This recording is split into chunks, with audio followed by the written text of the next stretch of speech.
하나님 말씀 로마서 10장 14절에서 15절 말씀을 보겠습니다. 그런즉 저희가 믿지 아니하는 일을 어찌 부르리요? 듣지도 못한 일을 어찌 믿으리요?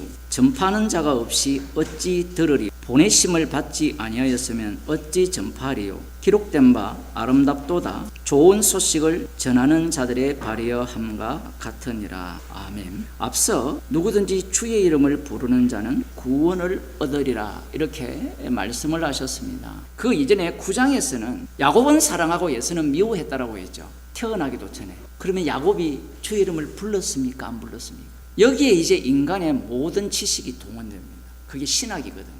그런데 이 개혁주의 목사들은 이렇게 말합니다. 예정론을 믿기에 구원을 얻는다 해요. 지가 신이기 때문에 성경이라는 말씀을 다 뽑아내어서 하나님을 나열을 해요. 나열을 해놓고 자기가 믿어버립니다. 자, 그러면 예정론을 믿는 자들이 천국 갔다 칩시다. 그들이 뭘 자랑하겠어요? 십자가를 자랑하겠어요? 예정론을 자랑하겠어요? 이 예정론 믿는 자들의 특징은 주권을 믿는 거거든요. 성경 해석이 처음부터 잘못됐어요. 로마 카톨릭이 성경을 장악했잖아요. 장악해서 그들이 말씀보다 더 우위에 서서 최종적인 시비거리는 구원론입니다. 제대로 된 구원론이 무엇이냐라는 싸움에서 시작된 게 종교개혁입니다. 유대인들이 왜 예수님을 살해합니까? 구원 얻는 정답이 뭡니까? 라고 질문을 해서 구원론 때문에 성경을 보기 때문에 예수님을 죽여버립니다. 그러면 루터나 이런 쪽은 뭐라고 하겠어요? 그들은 잘못된 구원론을 가졌다고 주장하겠죠. 근데 믿음에 대한 정의가 엉터리예요. 예수 그리스도의 피를 믿음으로 구원을 얻는다 성경에 나와 있죠. 그러면 그걸 그 말씀대로 믿으면 구원 얻습니까? 성령 안 받아도 성경 읽으면 그거 다 알아요. 구약에 보면 살아계신 여호와의 이름으로 맹세하노니 이런 말들이 쏟아지거든요. 근데 중간길을 지나고 난 뒤에 이들은 여호와의 이름을 안 불러요. 그 정도로 하나님을 경외했어요. 그래서 살아계신 여호와의 이름으로 맹세 안 합니다. 그들은. 근데 흥미로운 지점은 예수님을 고발을 할 때 네가 살아계신 하나님으로 맹세해라라고 이야기해요. 야, 이거 정말 반전이죠. 이 발언 자체가 어떤 의미를 갖는지 율법의 의로는 흠이 없어요. 그런데 이들은 하나님의 율법을 두려워해요. 그런데 예수님이 거짓 정언에 의해서 죽는 게 아니라 본인이 하나님의 아들이라 하심으로 말미암아 산헤드린 공회 전체가 참 정인에 의해서 여호와의 이름을 모독했기 때문에 죽입니다. 누구를 죽였어요? 하나님을 죽였죠. 하나님을 죽였으니까 로마서에서는 진노 아래 있다는 겁니다. 진노에서 벗어날 길이 없어요. 내가 예수 믿어서 벗어날 길이 없습니다. 자, 주의 이름을 부르면 구원을 얻는다 했죠. 부름이잖아요. 부름. 말이잖아요. 근데 이 말에 대해서도 창세기부터 또 여기까지 연결이 되어 있어요.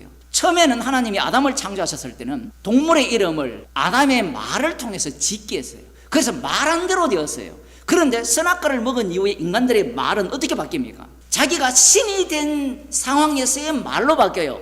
여자의 이름을 하와라 하더라. 하와가 첫째 아들을 낳으니까 이름을 뭘로 지었어요? 가인. 그 다음 낳은 이름을 아벨. 이렇게 말이 발설되기 시작할 때 자기가 하나님과 같이 되었다는 것을 증명해냅니다. 창세기 때 아담이나 여자가 무엇을 바탕으로 해서 말을 했습니까? 하나님의 약속이에요. 이것이 종말에 가면 율법을 바탕으로 말을 내뱉죠. 그래서 판결을 내면서 예수님을 살해합니다. 자, 그러면 로마서 10장으로 넘어와서 주의 이름을 부르면 구원을 얻는다 했을 때 그 말 자체가 이미 신이 된 자들의 말이라는 거예요. 그런데 이 말이 아니라 이게 말씀이 되면 말씀 하나하나가 십자가 사건을 일으키는 살아있는 좌우의 날선 검으로 작동을 해요. 예정론은요, 안 부르면 구원이 안 된다고 해요. 예정이 된 자는 반드시 불러야 된다는 거예요. 근데 사도 바울을 보면 안 불렀는데 먼저 주님이 구원해버려요. 이거 어떻게 설명할 거예요? 우리는 십자가뿐입니다. 주님은 지금도 살아계셔서 십자가의 피능력으로 구원하십니다 라고 하는 그런 사람 저는 아직 못 봤어요. 친히 주님이 주가 되셔서 다스리는 그 현장입니다 라고 설교하는 사람은 없어요. 주님이 어떻게 다스립니까? 십자가에서 다스리거든요. 근데 인간들은 다스림을 어떻게 해석해요? 주님이 다스리니까 우리가 순종해야 된다. 이건 뭘 모르는 겁니까? 화목제물을 심판조로 세운 의미를 하나도 모르는 거예요. 그런데 예수님은 어디에서 죽으시느냐면 말씀을 지키는 자들에 의해서 죽임을 당해요. 이게 종말입니다. 이것과 사도 바울을 연결시켜야 돼요. 그러면 어떤 사태가 벌어져요? 지켰다라는 자체가 하나님을 살해한 거예요. 그게 종말이에요. 그러면 구원을 어떻게 받습니까? 없어요. 심판주 대신 예수님이 화목제물이 되셔서 그 피로만 구원을 해요. 그래서 이후에 구원을 받은 자들은 십자가의 피만을 자랑하게 돼 있어요. 그러면 십자가 피만 자랑하면 됩니까? 이리 튀어나올 거 아니에요. 십자가의 피를 자랑하려면 말씀에 나오는 모든 요소들이 성도 속으로 들어와서 이 모든 요소 하나하나가 우리의 일상생활 가운데 퍼져나가면서 죄가 튀어나오고 주님의 죽으심이 드러나는 현장으로 삼으시는 거예요. 믿지 않는 자를 어떻게 믿겠느냐. 근데 사도 바울 자신에게 딱 적용해 보세요. 안 믿었는데 불렀어요. 이게 계속 앞뒤가 계속 바뀌거든요. 불러도 못 받아요. 불러도. 이사야를 봅시다. 51장부터 봅시다. 지금 1절에 보면 의를 쫓으며 여호와를 찾아 구하는 너희는 나를 들을지어라 이렇게 말씀을 하잖아요. 그러면 유대인들 입장에서는 의를 쫓으며 여호와를 찾아 구하는 너희는 나를 들을지어라 할 때 누가 의를 쫓고 누가 여호와를 찾아 구한다는 거예요? 자기들이 의를 쫓고 여호와를 찾는다는 거예요. 예수님에게 적용을 못해요. 떠낸 반석과 너희를 파낸 우묵강 구덩이를 생각하여 보라. 이게 무슨 이야기인가 하면요, 이 도로 공사를 할 때 그냥 손으로 쉽게 뚫습니까? 아니죠. 이것을 왜 이 비유를 하는가 하면 불가능성을 이야기해요. 보라, 너희 조상 아브라함과 너희를 생산한 사라를 생각하여 보라. 아브라함이 어떤 상태에 있었습니까? 조상들이 우상 숭배 가운데 있었죠. 우상 숭배 가운데 있는 그를 하나님이 불렀죠. 왜 불렀습니까? 언약을 이루기 위해서 약속을 주셨죠. 왜 불렀냐가 중요해요. 선택받은 게 하나도 안 중요합니다. 선택받은 게 언약을 위하지 않으면 그 선택은 자기를 위한 선택이 돼요. 아브라함은 우상을 섬겼고 사도 바울은 예수님이 찾아오기 전에는 여호와 하나님만 섬겼습니다. 우상을 안 섬겼어요. 아브라함이 무슨 수로 믿음의 조상이 됐어요?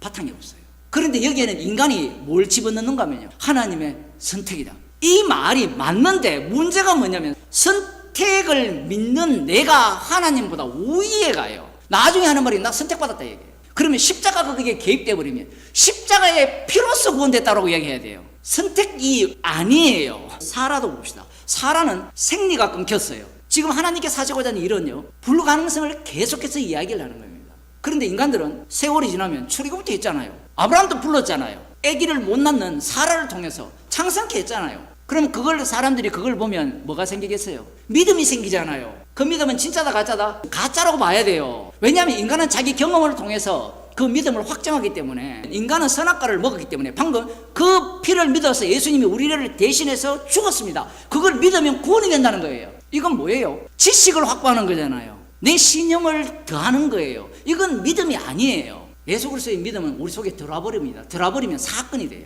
여러분, 아브라함을 보세요. 믿음이 하나의 지식이었습니까? 안 그러면 인생 전체를 갖고 놀았습니까? 얼마나 쉬워요. 다윗의 믿음을 이야기했잖아요. 전체 인생이 믿음의 삶이잖아요. 그러면 전체 속에서 십자가에 못 박히신 예수 그리스도가 주님이심을 전가하는 인생이었잖아요. 자기 구원 챙기는 거 없어요. 그리스도의 믿음 때문에 다윗은 쑥대밭이 되죠. 여호와의 전쟁에 앞장선 우리아를 죽이고 바세바를 취한 것이 누가 봐도 손가락질할 짓이잖아요. 그게 무슨 왕다운 면모입니까? 인간은요, 이런 말씀을 주면 해석할 수밖에 없어요. 해석 안 하는 인간은 아무도 없습니다. 왜? 이미 신이 되었기 때문에. 주의 일은 딱 하나예요. 십자가입니다. 죄인으로 드러나는 게 주의 일이에요. 지식을 가진 자들의 특징이 뭐냐면 정답만 뽑아내요. 내가 나를 위해 사는 것도 주의 일이다. 그게 무슨 주의 일이에요? 그리스도 안에 있는 성도가 주의 일 속에 살려지죠. 여러분, 예수님이 십자가에서 다 이루었잖아요. 아직 목사님, 오실 나라가 있지 않느냐? 오실 나라가 어디 있어요? 제가 왜 이렇게 반문하느냐 하면, 그럼 오실 나라가 어떤 나라냐면 개혁주의에서는 이렇게 이야기해요. 예수님이 능동적으로 율법을 다 지켜서 그 영동적으로 지킨 그 의를 우리한테 전가했다는 거예요. 이게 성경에 없습니다. 그래서 나중에 뭐라고 하는가 하면, 지금은 성화가 완전하지 않는데 주님이 재림하면 이제 성화가 온전케 된다는 거예요. 그럼 이 성화를 뭘과 연결시킵니까? 율법과 연결시키죠. 그럼 율법대로 살아버려요. 율법대로 살아버리면 예수님 필요합니까? 안 필요합니까? 필요 없죠. 그래서 예수님의 피로 좀 면류관을 더러워서 던지는 거예요. 그들은 맞잖아요. 논리가, 이거 당신의 피로 내가 면류관을 받았는데 왜 이걸 나한테 줘서 우리가 그리스도가 된다고 하거든요. 왜냐하면 인간들은 십자가에서 다 이루었다는 걸 말씀을 아무리 해도 그들 눈에는 안 보이죠. 왜냐하면 그들이 다 이루었다는 말씀을 뭘로 들어요? 육으로 해석해요. 이 예언을 그대로 기다린 자들이 유대인이에요. 이사야를 보면 왜 유대인들이 예수님을 십자가에 못 박아 죽일 수밖에 없는가? 기적을 행할 때는 메시아로 믿다가 십자가 진다고 할 때 베드로 제자들조차도 한 놈은 배반하고 모른다 하고 저주하는 그런 사태가 왜 일어나는가를 명확하게 알 수 있는 거예요. 왜? 그들은 말씀을, 약속을 믿었기 때문에 그래요. 이 믿음이 예수님을 살해했거든요. 오늘날도 똑같아요. 성령을 받았다. 예수님이 성령 충만 받았잖아요. 성령 충만 받으니까 예수님이 십자가 지셨어요. 그러면 성도가 성령을 받았으면 십자가를 자랑하죠. 그분이 정인이기 때문에, 우리는 양자이기 때문에, 마다들을 전가하는 주님의 백성이잖아요. 그럼 성령을 받았다면 십자가를 자랑하고 주님이 죽으신 자리로 이끌림을 받는 게 성령의 충만이잖아요. 오실 예수님을 기다리는 자들은요, 복음 때문에 고난받는 자들이에요. 예수님이 십자가로 마귀와 승리해버립니다. 위로를 하는데 뭐라고 하는가 하면요, 너희도 주님처럼 죽으러 영문 밖으로 가자 이야기예요. 그게 위로예요. 히브리서에 나오는 위로가. 그게 위로입니까? 죽으라 하는데 위로입니까? 그게 성도의 위로예요. 이미 주님에게 죽었기 때문에. 성도는 자기가 사는 현장이 천국이에요. 그 천국을 만끽 못한다면요, 질문을 해봐야 돼요. 진짜 내가 성령 받았느냐? 뭐 해봤자 소용이 없지만, 인간들은 자기가 꿈꾸는 천국이 따로 있죠. 내 마음이 편안하다든가, 불안이 없다든가, 모든 가정 문제나 나와 관련된 회사 문제들이 저절로 해결된다든가, 그게 그들이 기다리는 하나님 나라 천국입니다. 그러니까 이들은 무엇만 기다리면 돼요? 메시아만 오면 돼요. 메시아가 와서 로마 제국을 멸망시키고 시온산에 다윗 왕국, 하나님의 왕국을 세우면 끝이에요. 자기들은 어떤 위치에 있냐면 메시아를 판단하는 위치에 있어요. 그 사람들은 이 본문을 꿰고 있거든요. 신학자들의 성경을 꿰고 있거든요. 꿰고 있으니까 죄인이 안 돼요. 아는 자가 되죠. 선악과를 먹은 인간 행세를 해요. 선악을 명확하게 구분해요. 신학자들이나 교수들이나 목사들은 자기의 바운더리가 따로 있어요. 그걸 놓치기 싫은 거예요. 복음의 증인이 되면요, 모든 것을 빼앗겨요. 이스라엘이 복음의 증인이잖아요. 그래서 어떻게 됐어요? 삭설이 당했죠. 그럼 아시아 7교회 봅시다. 아시아 7교회가 복음의 증인이었죠. 어떻게 됐어요? 사라졌어요. 교회를 다음 세대까지 물려준다? 물려주는 이유는 간단합니다. 돈이 되기 때문에. 교회가 빚이 10억이다. 물려주겠어요? 유대인을 통하여서, 이 이스라엘을 통하여서, 언약 백성을 통하여서 심판이 퍼져나가면서 심판 속에서 구원도 퍼져나가요. 그게 에스더에 나오잖아요. 에스더 사건으로 인하여서 유대교로 들어오는 자들이 많아져요. 그게 주님이 일하시는 방식이에요. 그러면 십자가의 피가 주의 이름을 부르게 한 거예요. 사도 바울이 주님이 찾아온 이후에 구원받았다 이야기합니까? 나도 복음을 전한 후에 나도 버림을 받을까 해서 스스로 두려워 덜덜 떨면서 자기를 책망하잖아요. 그런 일 왜 합니까? 하나님이 통치하시는 나라가 유대인들이 기다리는 하나님 나라였고, 세례 요한이 회개하라 천국이 가까이 왔느니라 할 때 그 천국이에요. 그러면 하나님의 통치하시게 되면 어떤 사태가 벌어집니까? 이방 나라들을 심판하고 이스라엘이 다시 구원을 얻는 에덴 동산이 되는, 여호와의 동산같이 되는 그러한 상황이 펼쳐지는 시대가 그날이에요. 그러니까 유대인들 입장에서는 기쁜 소식이죠. 그래서 세례 요한이 회개하라 천국이 가까이 왔다 했을 때 유대인들은요, 그게 기쁜 소식이에요. 문제가 뭐냐면 바리새인들 입장에서는요, 세례 요한을 선지자로 인정합니까? 안 합니까? 안 하죠. 왜 안 합니까? 엘리야가 먼저 와야 되거든요. 엘리야는 어떤 사람이었어요? 하늘에서 불을 내렸잖아요. 근데 세례 요한은 복장만 엘리야예요. 이 짝퉁이죠, 짝퉁. 엘리야는 털이 많은 사람이고 가죽띠를 하거든요. 아니, 엘리야가 온다면 진짜 엘리야처럼 불을 내려버리면 누가 보더라도 뭐예요? 엘리야다예요. 그런데 바리새인들의 수준은 어디까지 올라가 있는가 하면, 설사 불을 내린다 하더라도 다른 신을 섬기자 하면 그건 엘리야입니까? 아닙니까? 아니라는 거예요. 예수님이 기적을 행했잖아요. 기적을 행했는데 왜 메시아로 안 믿습니까? 다른 신을 믿으라 하잖아요. 누구? 자기를 믿으라 하거든요. 자기를 하나님으로 하기 때문에 안 믿는 거예요. 모든 수를 다 읽고 있어요. 그게 종말입니다. 종말. 그래서 바리새인 수준을 뛰어넘을 인간이 이 세상에 없어요. 그래서 세례 요한이 회개하라 천국이 가까이 왔다 했을 때 이 세례 요한의 외침을 평화의 소식으로, 기쁜 소식으로 듣는 자들이 누굽니까? 세리와 창기들은, 죄인들은 세례 요한의 말이 마음에 듭니까? 안 듭니까? 들죠. 죄인이니까. 그래서 죄가 있으니까 가서 회개하고 회개에 합당한 열매를 맺고 천국을 기다리려고 하는 거예요.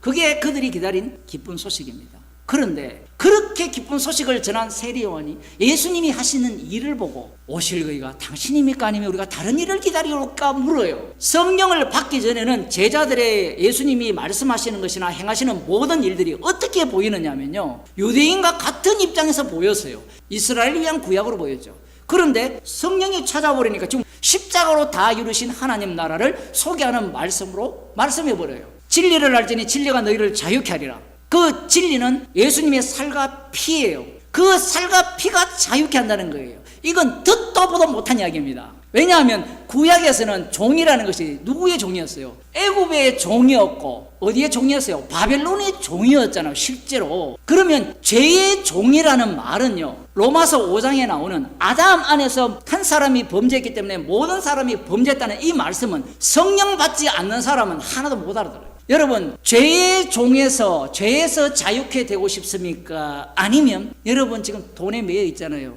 거기에서 자유케 되어서 수십억 수백억 있는 그 세계로 들어가고 싶습니까? 사람은요, 죄에서 자유케 되는 건 관심이 없어요. 그 최종 목적이 뭐예요? 돈에 찌달리는 것에서 자유케 되는 거거든요. 그러한 것들이 인간 속에서 작동을 하거든요. 교회에 와서 헌금 안 하고 봉사 안 한 사람은요, 복음이 복음으로 들려요. 왜? 나는 책망받을 게 하나도 없기 때문에. 근데 봉사하고 기도하고 여러분처럼 이 어려운 중에, 이래 더운 중에 와서 연보도 하고 기도도 하고 한 사람들에게는 복음이 기쁜 소식으로 들리겠느냐 얘기예요. 십자가의 피를 갖고 돌아버리니까 죄인 되는 게 기쁜 소식이 돼요. 구약에는 여호와의 이름을 부르면 구원을 얻는데, 여호와가 통치하는 세계가 십자가이신 예수님이 통치하는 세계로 바뀌는 게 복음이라는 겁니다. 그 나라가 어떤 나라입니까? 이 하늘의 뜻은 감춰져 있죠. 감춰져 있는데 그건 아무도 몰라요. 그런데 하늘의 뜻 자체는 아무도 모르는데 유대인들은 알아요. 하늘의 뜻은 이스라엘을 통해서 다 나타났어요. 그게 하나님 나라입니다. 하늘의 뜻이 땅에서도 이루어지는데, 그런데 예수님이 땅에서 어떻게 이루어버렸냐? 십자가로 이루어버립니다. 십자가를 통해서 이루신 그 나라가 비로소 감춰진 나라가 드러나는 현장이 돼요.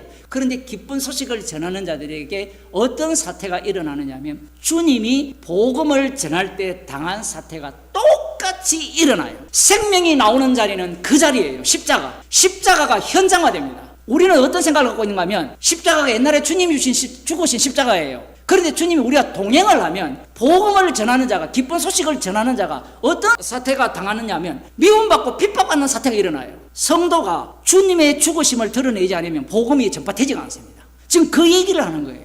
환난과 기근, 적신, 위험, 칼, 그것이 하나님의 사랑 안에 있는 증거라 하잖아요. 사랑에서 끊을 수 없는 증거. 해석이 완전히 달라져요. 기쁜 소식을 전하는 것 때문에. 아니, 나는 진짜 기쁜 소식인데 저쪽은 악담이야. 뭐 어떻게 저렇게 세상에 악담을 할 수 있어? 십자가가 무슨 기쁜 소식이야? 그들로부터 미움받죠. 그런데 그 미움받는 그 미움 속에서 믿는 자들이 드러나게 됩니다. 기도하겠습니다. 하나님 아버지, 말씀은 분명히 아름답도다 기쁜 소식을 전하는 발들이라고 말씀하셨습니다. 예수님께서 기쁜 소식을 전하는 분으로 오셨지만 이 땅에서 십자가에 못 박혀 제거당했습니다. 우리들에게 그리스도의 영을 주셔서 기쁜 소식을 전하는 자로 삼아주심을 감사드립니다. 기쁜 소식을 전하기에 주님이 걸어가신 길을 기쁘게 걸어가는 주의 백성이 되게 하옵소서.